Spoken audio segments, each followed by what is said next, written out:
So I've been an organizer in the community, specifically in the Latino community from Texas throughout the Southwest and California. So I'm always amazed at, how similar and then yet how different we are when you go from community to community. I identify as a Latina. Most of the time I identify as a Tejana because I'm originally from the state of Texas. Grew up in the Austin area at a time where the Latino community was facing a lot of the challenges you see today. Lack of economic opportunity, lack of education, violence happening, violence in systems, whether they were jail systems, law enforcement. So coming to Next Door was very interesting. I didn't realize I was actually coming into an organization that is heavily Latino.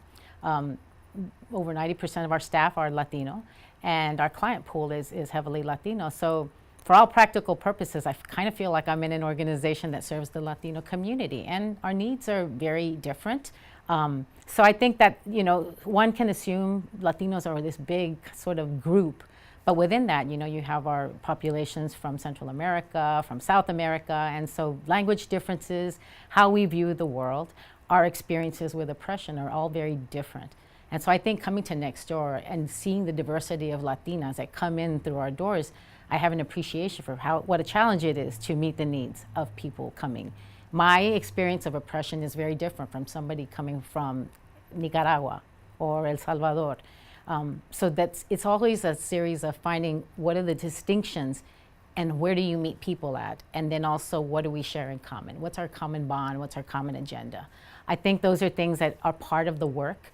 It is not a one-size-fits-all. It is really taking the individual client that comes in and saying, what brought you here? How can we help you? How can we support you? And it can be anything from the very simple, very basic, to the more complex. And, what their needs are, how we can move them to safety and economic self-sufficiency. That journey is a little bit different. So we really do have to be sensitive to culture. My name is Esther Perales Tickman, and this is my voice. And I'm helping to end the silence about domestic violence.